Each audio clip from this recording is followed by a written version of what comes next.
ചെയ്യാൻ പോകുന്ന paper income tax ആണ്. ഇൻകം ടാക്സിലെ 4th സെമ്മിൽ വരുന്ന പേപ്പറാണ് income tax law practice and tax planning എന്നാണ് ഈ സബ്ജക്റ്റിൻ്റെ പേര്.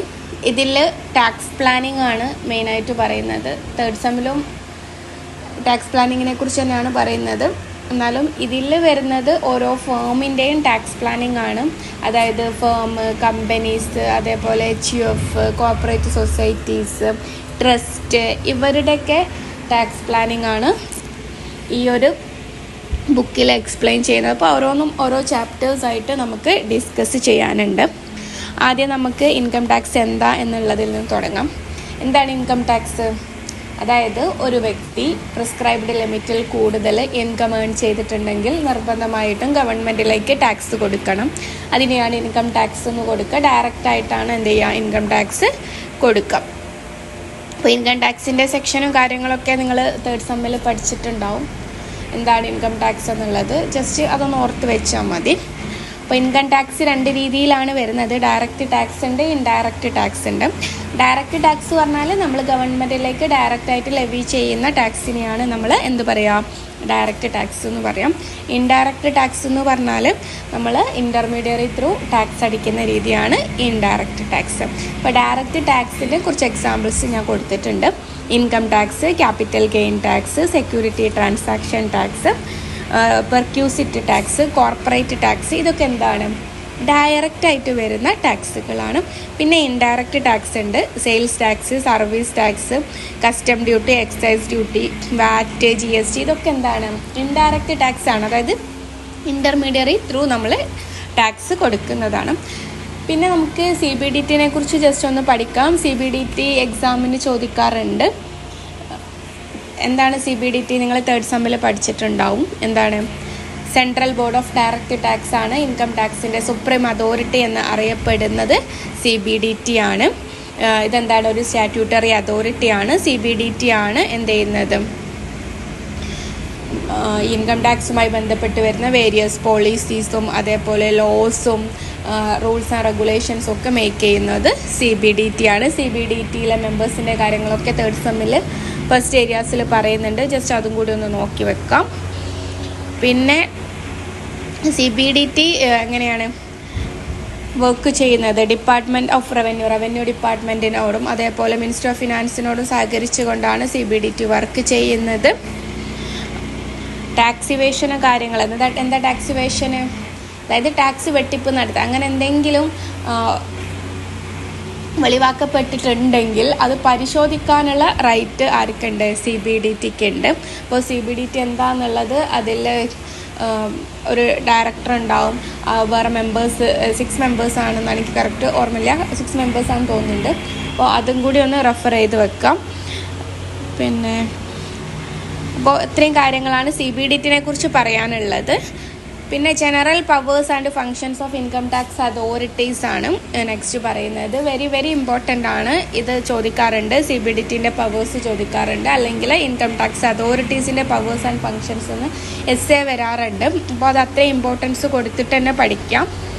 എനിക്ക് തോന്നുന്നു ഫസ്റ്റ് ഏരിയാസിലൊന്നും ഇതിനെക്കുറിച്ച് പറയുന്നില്ല. എങ്കിൽ കൂടി നമ്മൾ ഇൻകം ടാക്സ് സ്റ്റാർട്ട് ചെയ്യുന്ന സമയത്ത് ഇതിൽ നിന്ന് തുടങ്ങുന്നതാണ് കുറച്ചും കൂടി ബെറ്റർ. കാര്യങ്ങളൊക്കെ നമ്മൾ ബേസ് മുതൽ പഠിക്കുന്നതാണല്ലോ ബെറ്റർ. അപ്പോൾ നമുക്ക് പവേഴ്സ് നോക്കാം. ഫസ്റ്റ് വരുന്നത് power to call for information. അതായത് ഇൻഫോർമേഷൻസ് കളക്ട് ചെയ്യാനുള്ള പവർ ആർക്കുണ്ട്? CBDT അഥവാ ഇൻകം ടാക്സ് അതോറിറ്റീസിനുണ്ട്. ഈ ശരിക്കും പറഞ്ഞാൽ ഈ CBDTൻ്റെ അണ്ടറിൽ കുറച്ച് അതോറിറ്റീസ് വരുന്നുണ്ട് കേട്ടോ. സെക്രട്ടറി ജനറൽ, അതേപോലെ ഡയറക്ടർ ജനറൽ എന്നൊക്കെ പറഞ്ഞിട്ട് കുറച്ച് ഡിപ്പാർട്ട്മെൻറ്റ്സ് ഉണ്ട്. അത് ഞാൻ വരും ക്ലാസ്സുകളിൽ പറഞ്ഞു തരാം. അപ്പം ഇവരുടെ ഫസ്റ്റ് പവറിൽ എന്താ പറയുന്നത്? Power to call for informations collect ചെയ്യാനുള്ള പവർ ആർക്കുണ്ട്? CBDTക്ക് ഉണ്ട്. പിന്നെന്താ പറയണത്? Power to requisition of books of accounts പരിശോധിക്കാനുള്ള പവർ ആർക്കുണ്ട്? CBDTക്ക് ഉണ്ട്. Power to search and seizure, അതായത് ഓരോ ബുക്സ് ഓഫ് അക്കൗണ്ട്സും കറക്റ്റായിട്ട് സൂക്ഷ്മമായി പരിശോധിക്കാനും അതേപോലെ കൂടുതൽ ഇൻഫോർമേഷൻസ് സെർച്ച് ചെയ്ത് കണ്ടെത്താനും, അതായത് ഇൻകം ടാക്സുമായിട്ട് ബന്ധപ്പെട്ട് വരുന്ന കാര്യങ്ങൾ സെർച്ച് ചെയ്യാനുള്ള പവർ ആർക്കുണ്ട്? Income tax അതോറിറ്റീസിനുണ്ട്.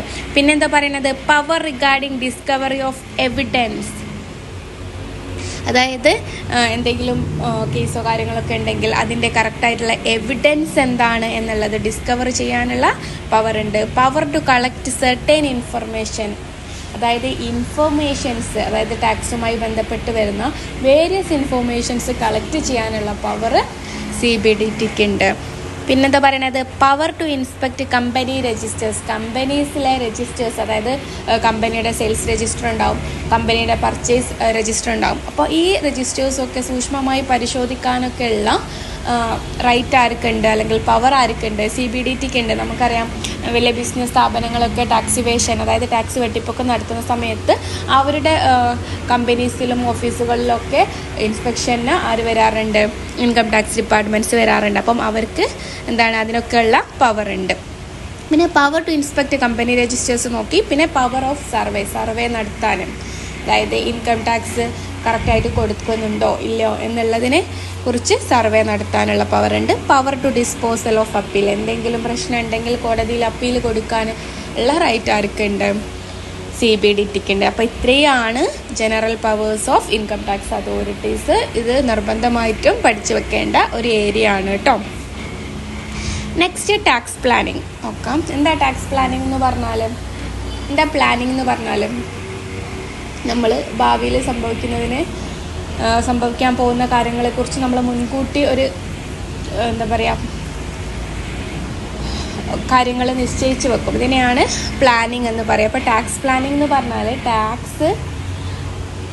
ടാക്സ് കൊടുക്കുന്നത് നമ്മൾ മിനിമം റെഡ്യൂസ് ചെയ്യാം, പക്ഷേ ടാക്സ് ഇവേഷന് ചെയ്യാനും പാടില്ല. അപ്പോൾ അത്തരത്തിലുള്ളൊരു പ്രോസസ്സിനെയാണ് ടാക്സ് പ്ലാനിങ് എന്ന് പറയുന്നത്.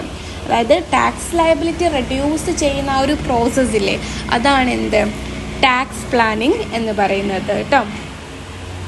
അതായത് വേരിയസ് ഡിഡക്ഷൻസും എക്സംഷൻസും മാക്സിമം യൂട്ടിലൈസ് ചെയ്തിട്ടാണ് ഓരോ ഫേമും ടാക്സ് പ്ലാനിങ് ചെയ്യുക. നമുക്കറിയാം 80C to 80U ഡിഡക്ഷൻസ് നമ്മൾ പഠിച്ചതാണ്. ആരുതാണ് ഓരോ ഇൻഡിവിജ്വൽസുമായി ബന്ധപ്പെട്ട് വരുന്ന ഡിഡക്ഷൻസ് ആണ്. അങ്ങനെ ഓരോ സ്ഥാപനങ്ങളിലെയും കുറേ ഡിഡക്ഷൻസ് കാര്യങ്ങളൊക്കെയാണ് നമുക്ക് ഈ ഒരു സബ്ജക്റ്റിൽ പഠിക്കാനുള്ളത്. അപ്പോൾ ഞാൻ വരും ക്ലാസ്സുകളിൽ അത് ഞാൻ പറയും. അപ്പം അത് മാക്സിമം യൂട്ടിലൈസ് ചെയ്തിട്ട് ടാക്സ് ലയബിലിറ്റി റെഡ്യൂസ് ചെയ്യുന്ന പ്രോസസ്സാണ് ടാക്സ് പ്ലാനിങ് എന്നുള്ളത് മനസ്സിലാക്കി വെക്കുക. ഇതൊരു 2 വെയിറ്റേജ് ക്വസ്റ്റ്യൻ ആണ്, മസ്റ്റായിട്ട് ഉണ്ടാവും. അപ്പം അതെന്താണെന്നുള്ളത് നോക്കാം.